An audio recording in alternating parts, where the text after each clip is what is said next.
Welcome to Australian Hunger. I am your host, Ben. On today's episode, I've got an interview with Sylvaine.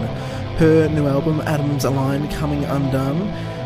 Really enjoyed this chat, and I'm going to go into briefly, part of why I enjoyed it so much before I actually get to the interview. So, over the years, I've sort of developed an interview philosophy. I mean, it's not some sort of cogent idea, some sort of strict idea, some sort of strict notion of how exactly I should interview each person and spelled out in intimate detail. It's more just like this free-flowing feeling in me, and a couple of rules. Some of the rules can be really simple, like don't ask two questions at the same time. That's really, really simple, but I think it's just a key thing in that instance, because if you ask two questions, they'll get distracted. They'll usually either just answer one of the questions and you have to re-answer the other question, or they're not quite sure which one to answer first, and it just screws everything up. You should just always ask two distinct questions separately. Always. And I don't always follow my advice. I know in the past weeks I've asked two questions, related questions, but I probably should have separated them. But at the moment I just wanted to ask them together. Maybe that's a fault of mine, whatever. These interviews are by no means some sort of perfect specimen of art. But one of the key sort of ideas of how I want to interview people is, I think I've talked about this briefly before, I want to get something. My questions are supposed to bring out something from the person. There's ideas, there's feelings, there's experience, and I want to talk to the person and say, hey, those experiences, tell us a little about them. And they tell me about them, and I can either move on to the next question or start to dig a little bit deeper, trying to figure out what it is that makes this person tick and what it was about this generally these periods of a couple of years that sort of resulted in these albums, these interesting albums. Now, obviously, I've been doing this for a couple of years now, which means I have to start off somewhere. And with all things, you don't start off the best you can be. And that was definitely the case when I first interviewed Sylvaine back in 2016 for her album Wistful. I just didn't approach it right. It wasn't a disastrous interview by any means. I think it went relatively well, but my questions weren't focused on trying to elicit a response from her, from trying to dig up those various things. And I've sort of regretted that ever since, because I knew that she was a person who could do good responses, who had a story to tell. Some people, you interview them and they don't have a story to tell, or they may not necessarily be good at telling it. And that's unfortunate, but, not everyone's going to be interviewed. And that's just a fact. It's not a skill I think most people develop or have. Some people are just good at it, through experience sometimes with bands. And even some bands have a vast amount of experience and they're still not good at it. So it's just kind of a thing. It's just kind of thing of being able to focus in on something you've been asked and draw upon you and provide an interesting story or an interesting set of facts. And with this interview with Sylvaine that I've done this time, you can obviously be the judge, but I really enjoyed the interview. I think I sort of got to the heart of a couple of issues, like why she's doing this, her experience, all those sorts of things. I'm really happy with it. I mean, you can say whatever you want about my interview style, but the way I'm going at the moment, I'm pretty happy with the interviews I'm conducting. I'm really enjoying them, and I hope you are too. But without further ado, Sylvaine, this is their third album, Atoms Align, coming undone. The song I play in the middle is Mørklagt, and the song at the end is Abeyance. But without further ado, Kathrine Shepard of Sylvaine.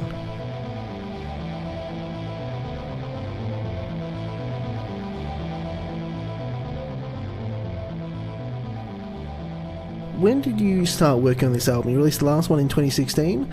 When did you start writing the material for this one?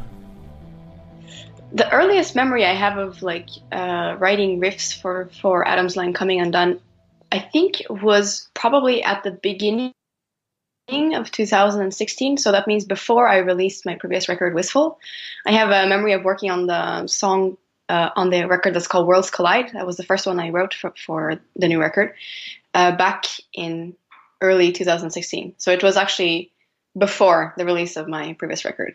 So it's been quite a long time working on this album. And so you obviously did some touring in 2017. Did you write during the touring, or did you sort of separate the writing between before and after? So far, I mean, we've only done like small shows here and there, so I will see how it works out when we do bigger tours and stuff like that. But I must say that for me, those two parts of Sylvaine are so separated from me that I really cannot really write when I'm out playing. It's because the creation process, it's so introvert for me and it's so personal that I kind of need like time alone and to be in my own little like place to be able to do it properly. Whereas on tour, obviously, that's the complete opposite. It's super extrovert. You're meeting new people all the time, every day, and it's just not really the environment I connect with creating myself anyways. Yeah, touring is not that kind of environment. Right, it's yeah. Very, very true. Talk a little bit about the fact that it's a very introverted process. Like, what is it you do when you're writing riffs, structuring songs? Like, do you have a process which you use? Like, how does that all work for you? Well, I've done 3 records now, and it seems like the process is more or less a little bit different each time. That's something I'm learning now, that the only kind of rule I would say in creating music is that you need something to say, like you need something pure and something honest that drives the process of writing, and you need to work your ass off. That's all. That's basically the 2 things you need to do each time. And for me, the process has been a little bit different, whereas like the first record was written very freely without any pressure because nobody knew what I was doing, and for me, I didn't even know what I was doing. I was just trying stuff, and as the albums have advanced, the process has gotten more and more intense, I would say. I think the only thing that seems to be the common point, except for the inspiration and having something to say and working hard, is the fact that it always seems to start with the guitar riffs for me. Most of my composing works in the way that I just sit down with my electric guitar, unplugged actually, so it sounds super cool. No, not really. But that's the way it works for me. I'm usually sitting there jamming and then finding things that just, speak to me. And then I build everything around that, more or less. So that's been the same for each album, except sometimes there's been like vocal melodies coming first, but mostly it's the guitar that starts everything.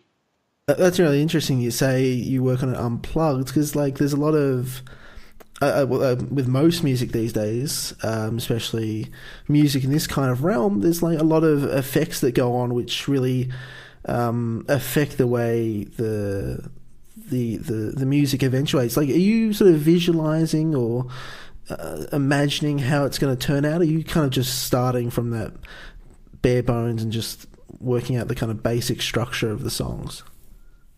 Yeah, in other words, I'm making it more complicated for myself, basically, because, you're right. Obviously, in my music too, and especially in the type of sound I look for, it's quite lush, and it depends.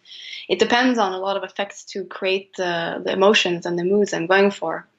But I really think it's important for me, and it has been for the songs I've written, most of them, not all of them, of course, but that it works just with me playing my guitar, even if it's an unplugged electric or an acoustic, whatever, and singing along. Like, the songs should be able to work on an acoustic level like that for me, for them to be considered good in a way.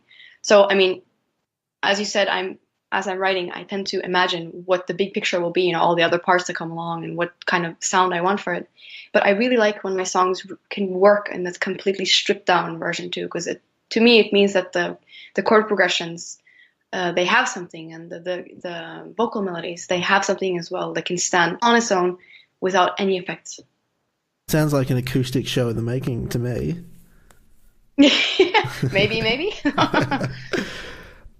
So you were talking sort of about having an idea, like something to write the music for. Like for this album, like was there anything you were in particular aiming for? Was there what was that kind of idea for you that, you know, made this record worth making? Well, I tend to say that Sylvaine kind of function as some kind of like soul-searching entity for me. It works as, like for many other artists, it's kind of a therapeutic process writing the music for this project, especially since I'm doing everything on my own. And so each album tends to just reflect struggles and issues and wonders that I'm dealing with at the moment, basically. There's some that are kind of, they don't leave my side in a way, they stay there. And some things that are more pressing at different moments. So I spoke a lot about the relationship I have with the kind of the human form, and how I believe, because I kind of believe that the human body is a separate thing that belongs to this place. And then we have something else, like I'll call it the soul or something energetic that's kind of put inside, as we're here in this place. So I kind of tend to speak about the relationship between those two, and how I feel that the human society tends to kind of taint the innocence of the origins, you know, of this thing we were before and what we become after we're in this place. So yeah, it's I guess it's it's a kind of like a spiritual quest in a way, Sylvain, for me.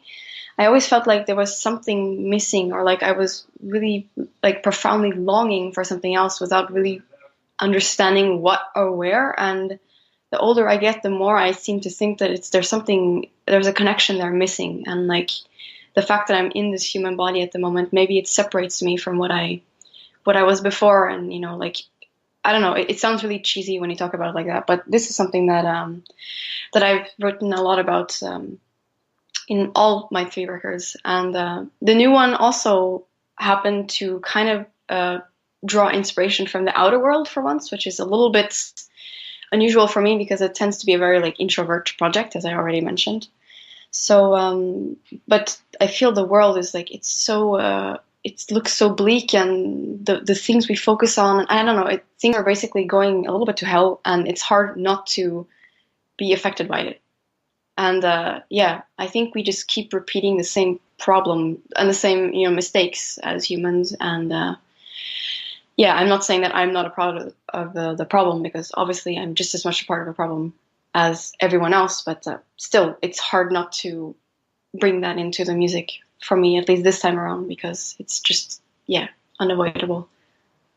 Yeah, the world is a bit like that. No, you say it's cheesy, but I totally, I want to kind of back you up on this. I totally disagree. Like, a lot of the religions of the world, a lot of the belief systems of the world, are focused on like, hey, we kind of don't feel like we belong here, and like where's the place where we belong. So it's like, it's this thought system that's gone throughout human history that's you're sort of I don't know, in your own way kind of bringing to the fore. Right, yeah, I guess that is true, actually. It's just it's kind of weird for me to speak about it, because it's like, usually I'm using music to deal with things that I don't really necessarily feel comfortable with or feel good at putting into words. So it's like weird when you start speaking about something that personal, like very open with.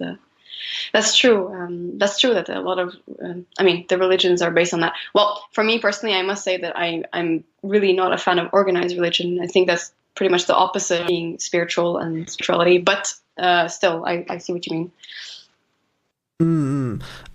So you're writing the music, you're developing it. It's coming to some sort of form. The songs are completing.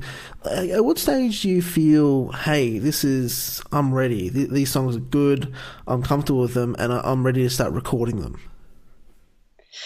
Oh, that can be, that's also something that's really different each time. That's, sometimes it can be as late as like in the studio when you have recorded the tracks. That's when you get feeling like, yeah, this is going to be all right. So for me, I'm not very confident in myself as an artist, I must admit. I always, that's kind of why Sylvaine started quite late in my life as well, because I never really figured that what I wanted to say was worth saying in a way. So for me, maybe it takes a little bit longer. I usually record demos at home. I use Logic Pro, this software on my computer, and I record each part. And until I have the amount. I mean, for this record, I actually trashed like 4 or 5 songs, so I had more than enough material, but I wasn't happy until I had written like 10 songs and could choose the ones that told the story I wanted to tell in the best way. So I think sometimes it happens when you're on that kind of demo level and you listen to it and you go, yeah, this says something. And sometimes you can have songs that surprise you when you're in the studio and you're recording them and you're like, wow, this really came out way more expressive and way more deep than I imagined. So for me, I think this, especially on Adam's Line Coming Undone, I had like a few moments when I was listening to the demos, because what I usually do is I when I'm done with or more or less done, I bounce them out and I listen to them on my my iPod, because I'm like ancient, my iPod when I'm out walking. And it always gives me kind of a new perspective of what's going on and what needs to be changed and, stuff like that. So I had a few moments like that with some of the songs when I was out walking. And then for some of the other ones, it was in the studio actually while we were recording them that when listening back to that, thinking, yeah, wow, this is something. So it's really hard to say. There's maybe no exact point. It depends on each record too, I think. But for me, it was a bit late with this one just because I was struggling a lot with insecurities around the songs for this record. So yeah, it took me a while to realize that it actually was worth releasing. We've spoken a little bit about the lyrics for the album, but one thing that's kind of interesting to me, I think you did in the first album and this album, is that you sing in a couple of different languages. I think it's Norwegian for the second track and a little bit French for the last track. Right. Why do you sing in the different language? What does that bring to the song that maybe English throughout wouldn't quite bring? So I usually chose to write in English because it's my mother tongue, actually. It's the language I spoke first because I'm born in the US, although I shouldn't admit that. But anyways, so it always felt like the most natural language for me to write in. It was the most kind of poetic to me because I've been speaking Norwegian more of my life than I have English. So... but I don't know, writing in Norwegian and singing in Norwegian, it felt like so real and so personal in a way that it almost became too down to earth in a way, which is why I haven't used it that much before. I use it for just like a title or some small parts and stuff like that before. But on this record, I wanted to explore it because I had this song that I had made like as a pure inspiration from Norway, from Oslo, my hometown. And I wanted to see how it felt to sing and also do the screaming vocals in Norwegian. And I think using different languages really brings out a different timbre in the voice, which is super interesting to me. But it brings a new dimension that I'm not sure you could achieve in any other way. So, and since I've always been really interested in language and in the written word, and I always enjoyed like a lot of French poetry, for example, I wanted to try to use small elements of different languages. And now I have this kind of connection to France too, because I'm living in Paris most of the time. So it was actually derived from a saying in French. L'appel is the title of the song. That's basically not really translatable into English. And I found that very interesting, which is why I wanted to use it also in the lyrics of the song for this record. With this record, I feel like it has a bit more of an aggressive approach. There's some blast beating, which I don't think was on any of the previous records. Where did this particular kind of aspect of the music come from? I think Adam's Line Coming Undone came out more contrasted, basically, than the two previous records. I kind of wanted to push the balance between the fragile and the strong, so to speak, even further. So keeping the atmospheric kind of uplifting parts even more lush and beautiful, and keeping the more aggressive parts even heavier and even harsher. So also, since the subject behind the album is still my personal take on life and everything, and life after life, etc., and stuff like this, it also brought in that outer human society influence, which I think made it also a little bit darker than I had anticipated. So it came out in a more aggressive and more dark way. Whereas my previous album, Wistful, I would say that that record is it's dark, but it's because it's very, very sad. It's a very lonely and wistful record. Whereas this one is a bit more kind of I don't know if angry is the right word, but it's definitely darker in a different way, not sad, I would say. So I think this might have driven the need to use more harsh parts as well. Where does the album title come from? Was that something that was inspired by somewhere, or was it something of your own creation? No, it was basically something I came up with because I was thinking it worked really well with both of the kind of inspirations I had behind the record. It's like an idea of something unraveling slowly, piece by piece. It's falling apart until it's completely disintegrated, completely broken. And that was this doesn't sound very hopeful, but that was kind of a metaphor for the human society, piece by piece, tearing itself apart and not realizing that, the end is near, kind of thing. And the same for my personal beliefs of the human world tearing our innocence and purity piece by piece. It's tarnished and gets worn down. So it's that title came basically from that, and it also actually came out of some lyrics that I had written for what became the title track. Because I had lyrics that were kind of based around this concept, a lot of different versions of that that I've written that I haven't used before. And I saw this line in one of the texts that I had written, and I was just that's the title. That just describes everything that I wanted to say with this record, which is why I ended up choosing it for the name, basically. Funny how stuff like that can strike you. What about the artwork? Who'd you commission to do that, and what was the kind of brief that they were given? Basically, that was good friends of mine from Paris. They're called Fortifem. They're an illustrating duo. They've done all kinds of stuff that's been super, super beautiful. They're extremely good. They're basically into this modern illustration look. That was something that I really could see for this next record of mine. Because for Wistful, I had a cover that was very, very kind of ambient in a way. It was very abstract and atmospheric, which worked so well with the music on that record. But for Adam's Line Coming Undone, I immediately knew that this cover has to be more direct, because the music is more direct, and it just needed something more graphic to me. And since I had these friends and I had worked with them for some stuff before, I figured I would really like to try to work with them for this cover. And as I mentioned, I like to have walks and listen to the demos sometimes. And I have a memory of this one day out walking, and I was listening to the title track of the album, and also the second track called Mørklagt, the one with the Norwegian title. I just had this visions in my mind of this kind of icy, really cold, dark landscape. And I figured that could be something we could try to use for the cover. And then I was speaking to them about it, and we also thought about the idea of using a crystal cluster for the cover, because it kind of represents something that's very beautiful and very pure, yet it is jagged and you could say dangerous. It could be harmful. So it was a really cool embodiment of those two opposing forces that I use in the music as well.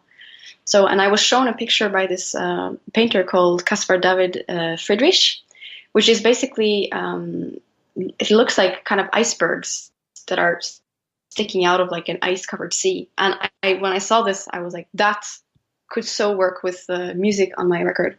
So I sent that to 45 of my friends. And from that, along with like some other inspirational sources and the lyrics and some of the demos as well, they created this cover that I'm really, really happy with. So yeah, it was their, they took my inspirational sources and they turned it into this basically, which I really, really loved.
you talked a little bit earlier at the start of the interview about doing some touring and the kind of difference between you in the writing, recording, and on the touring. Like, talk a little bit about what that experience has been like doing the touring in I think it was 2017. Yeah, right. We did a small tour with the Austrian Hierarchy for the Sky, and we did a few little tours like in Russia and Ukraine and some stuff in Germany. And I really love playing shows. I always loved playing shows. When I first discovered that I could kind of perform on stage, and I got over the fact of being terrified by it, I really fell in love with this medium. It's such a magical thing, you know, having this direct interaction with people and being able to actually like give them something and tell them a story like there and then and bring them somewhere else. It's, for me, it's really a magical place, the stage. So playing my own music that I've written like all by myself on stage in front of people, that's like, it's really not explainable for me. I was so grateful when I started playing with Sylvaine, because the feeling of having people like directly react to something that's so personal, and you see that it actually resonates with them, is like, it's not describable with words for me at all. So I really hope we can tour further next year. That is the plan, to tour in Europe and do some festivals and stuff like that. Because I really love touring, even though it's, as I said, completely opposite from the creative side. It's cool to balance those two out, since the one is so introvert and the other one is really extrovert. And I think every artist, when they start creating something, they do it for themselves. It's kind of like a selfish thing, you know, like something you need to do for the sake of you, basically. But when you go on tour, it's so nice to be able to share that with other people that maybe can relate to it or in the same situation. And it's just a beautiful, beautiful thing. Some other sort of questions. So a couple of questions about you doing some guest vocals for some other bands. You were on Alcest's most recent album, Kadama.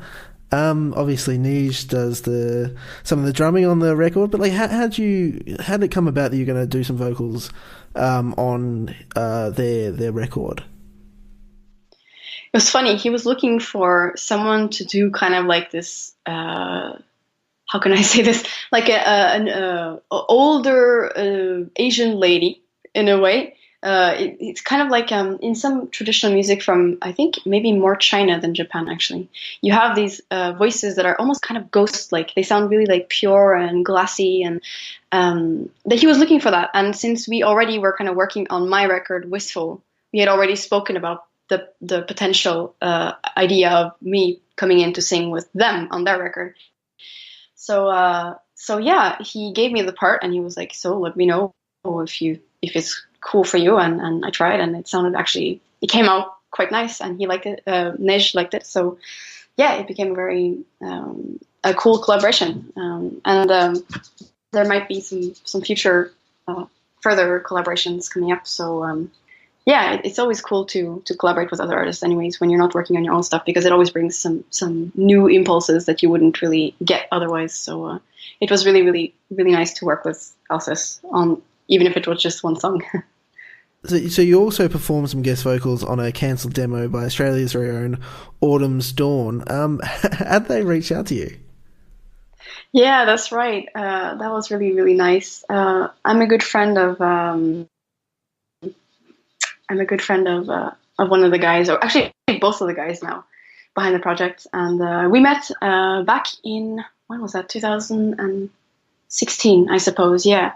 At a festival, actually, at a music festival where one of the other bands that these guys were in were playing. Was it Germ? Basically, sorry? Was it Germ?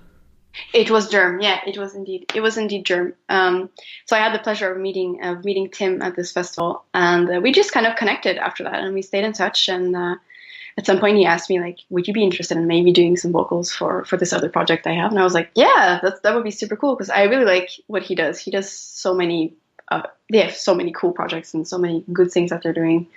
So it was really, really fun to work together, and I wrote some lyrics for them as well, and even did some other things with Tim that are like not like projects like that or anything, but some some other like background vocals and shit on other things. So yeah, it was I like I said, I really like to do small guest appearances here and there because it brings in new life and a new way to see music in a way, because when you create on your own, you get stuck in your own thing, obviously. But when you work with other people, you're kind of forced outside of your comfort zone, which is always a learning experience. So yeah, that was really cool as well.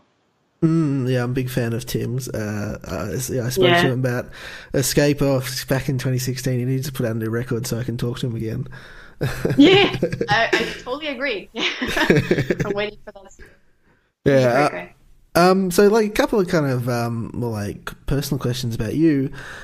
When did you start approaching like doing vocals, like, but both the more aggressive side and the more melodic side of it? So the clean vocals I started probably, wow, that's going to be a long time ago now. When I was maybe like 14 years old. So I've been doing that for like maybe 13 years or something. I mean, I started doing it more seriously right before I started, because I kind of understood that there was a way that I could express myself that allowed me to deal with things that I couldn't otherwise. So it was kind of one of my first steps into music. I also played drums quite a bit back then because my father is a drummer, and he used to give me lessons like on a weekly basis, and it was really cool. We had like this moments of like bonding together over the drums and stuff. So yeah, that's came about quite early, and I had later on I had like lessons and everything because I went to several music schools throughout my like education run. So and during that time I was at the university getting my bachelor's degree in musicology at the time. I was doing a session for a friend. Once again, I was recording vocals for a friend back then, and he asked me if I could like kind of up the aggressive side of the vocals for the chorus of this particular song. And I kind of tried a few different things, and he was like, "What if you just like tried to full blown scream it?" And I was like, "Okay, well, why not? Let's try." And that was basically the beginning of my screaming vocal career, because I kind of just tried and went for it, and it worked. So I think it's probably because I had many years of actual vocal technique behind it to be able to support it without damaging myself or anything. And since I liked what came out of that session that time, I tried to do the screaming for my first album on a particular song that I felt like the emotions needed to be more intense than the clean voice could offer. And yeah, I tried the screaming again, and since then it's kind of just stuck because I really like the way it expresses the kind of the extreme register of human emotions. So for me, it's not necessarily about being aggressive or mad or anything like that. It's more about like when you're so frustrated that words just can't even describe it. So yeah, I'm kind of glad that my friend pushed me to do that back in the day. It's sort of a big undertaking in a way to like write all your own music, record your own music, you know. What was it that sort of pushed you towards, like, I'm not going to try and join a band necessarily, I'm not going to try and make my own band and get other people to join me, I want to do my own thing, and see it through basically from end to end? What was that for you that kind of made you want to do that? Well, I've basically been in like several bands and several like project groups, even like vocal groups and everything back before I started Sylvaine in 2013. So I was in a band at the time. Like none of the bands were famous or anything, so it's nothing to mention. But yeah, I was back in a band where I was kind of one of two people that were writing stuff, and I just felt like every band I was in kept going in a direction that I didn't really feel necessarily. I mean, once again, it's not a problem because I mean it wasn't like my personal project or anything, but I really wanted to make a band myself where I wouldn't have to compromise. So that makes me sound like a control freak that can play with others, and that's kind of true.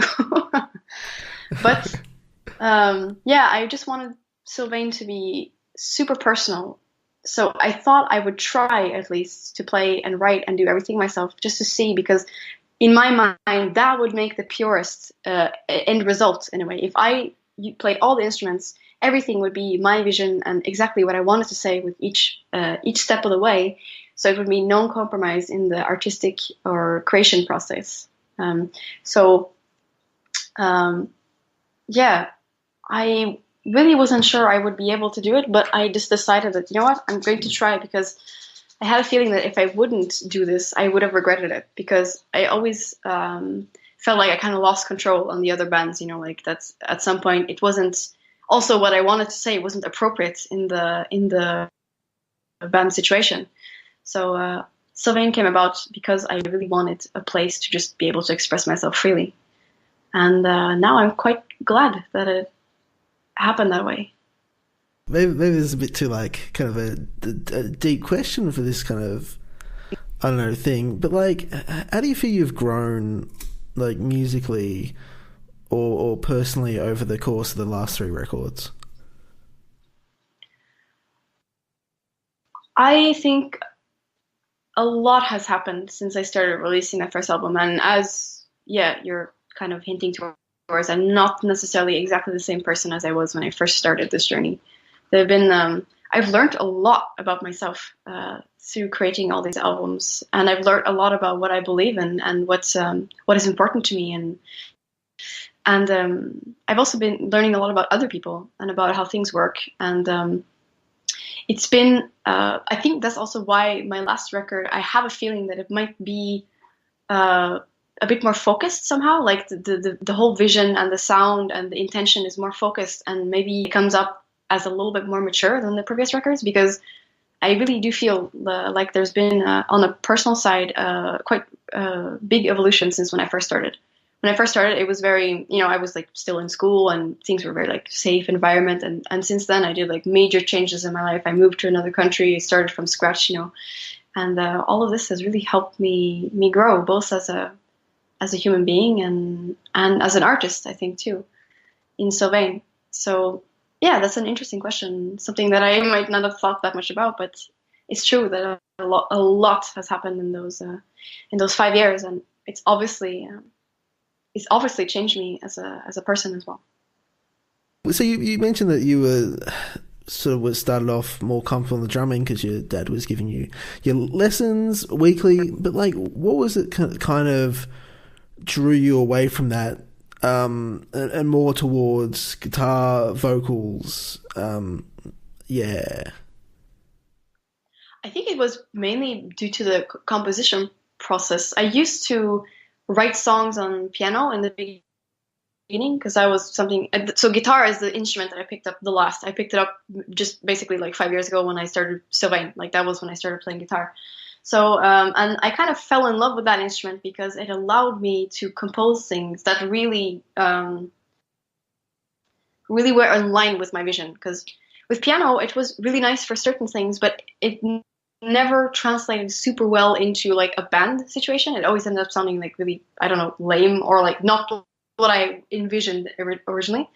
So the reason why I kind of ended up like going towards guitar, and that's like the instrument that I'm playing the most, even I play guitar more than I sing actually now, is because of that, because it's just my instrument for composing. And drums, it was really fun because I love the rhythmics and the rhythmic side and the energetic side that the drums bring. And I mean, you can do so much with this instrument, but I guess I got into singing and that kind of brought me into that. And then I got into bass and that kind of, everything just kind of happened at once. And in the end, I ended up really focusing on my vocals and guitar in the end. So, but I always wanted to be able to explore each instrument because it's so interesting to see the different characters that each of them have. And also I think it gives you a better vision of how they all work together. Because for me, it was always a question of the big picture, you know, the sum of everything and what that amounts to, more than having one guitar or whatever that's like showing off and doing all kinds of licks and whatever. That's not my style. So it was really important for me to be able to play all the instruments, to understand how they work and understand what they need to do to achieve what I wanted in terms of emotions in my music.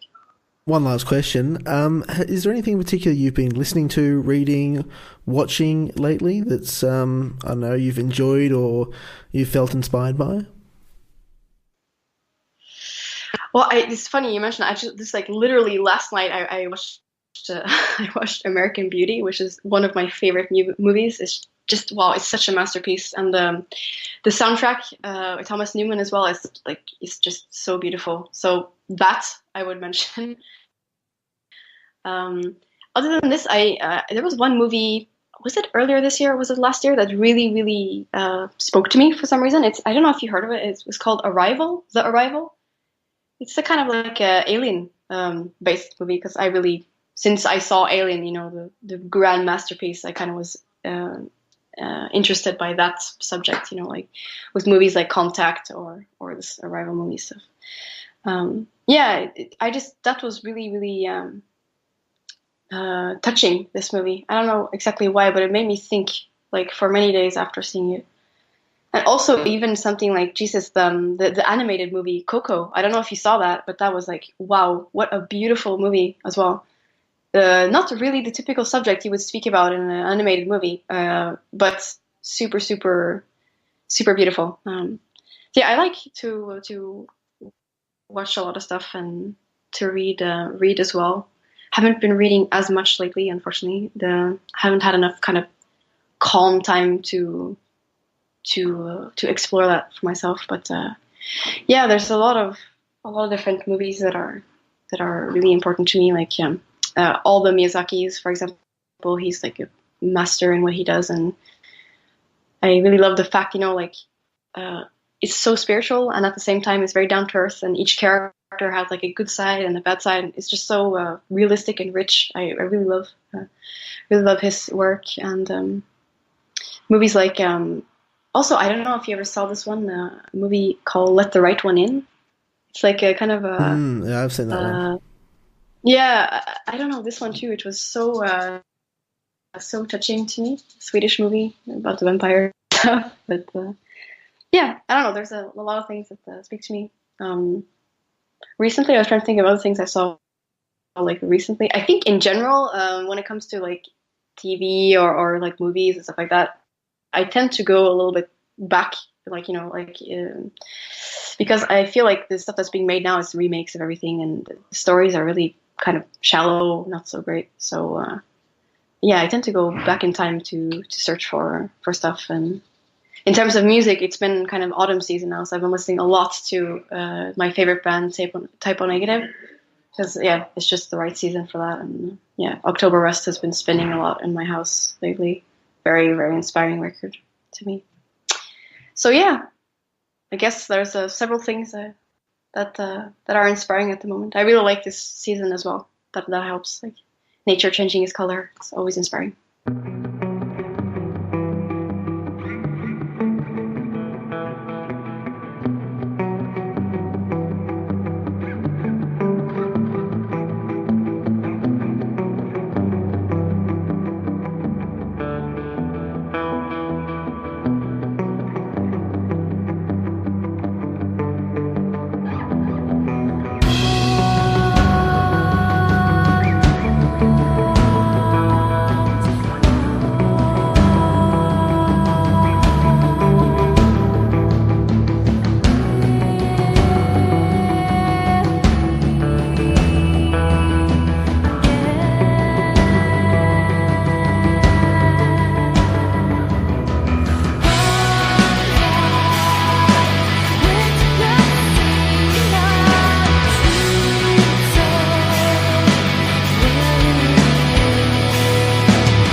That was Abeyance by Sylvaine, and before that we heard Mørklagt, both from Adam's Align Coming Undone by Sylvaine. I really appreciate Kathrine chatting to me.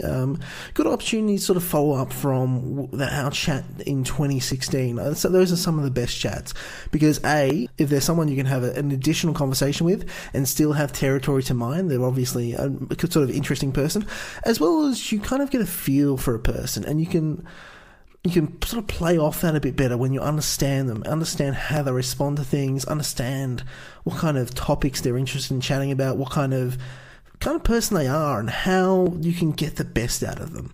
And that's one of the really rewarding things about chatting to a person a second time. Before I finish up, I'm going to recommend an album. This is Duality, an EP by Takt, who is a Japanese keyboardist according to his Bandcamp page. Really, really interesting stuff, because this album is so clearly made by a keyboardist. A lot of times we're talking about albums, and it can be various different people who make them. Some people like to compose on guitar, some people might like to compose on piano, some people like to jam together. Those all bring very different perspectives to the way music comes out, and this EP is so clearly made by a keyboardist, just because of the sound. Obviously the keyboard takes priority in a lot of the situations, but there's sort of a feel to it. There's a very distinct way that a guitar kind of comes through. And I'm not just talking musically, like you're playing a particular set of notes on a guitar, but like the way you should write and structure a song. I'm no musical expert. I'm not very good at writing or reading music, but to me it just feels so key that this is by a keyboardist. Really, really interesting stuff. It's a prog album which definitely is in the metal world, but what's really cool about it, and this is obviously one of the dividing things in prog, depending on whether you're a fan of the particular influence they're drawing on the time, it draws in a lot of other things like jazz. Obviously prog has a long history with jazz, but like the jazz kind of felt up front, out and proud, and it was really, really cool. I'm not a big fan of jazz necessarily, but as a once-off, was really enjoyable. So check that out. Duality by Takt. Thank you so much for joining me. If you've got any comments, questions, if you're in a band, hit me up at AusHunger, that's AUS Hunger on Twitter, Instagram, Facebook, AustralianHunger@gmail.com. Send me an email, send me a tweet, send me a message, all those sorts of things. I'm going to be back in a couple of days with an interview I did with Project Heaven Sent, Adam Kluger, who started that project. Really, really cool chat, one of my longest to date. It's over an hour, but I think it's well worth it. So I hope you join me in a few days. Thanks for listening. See ya.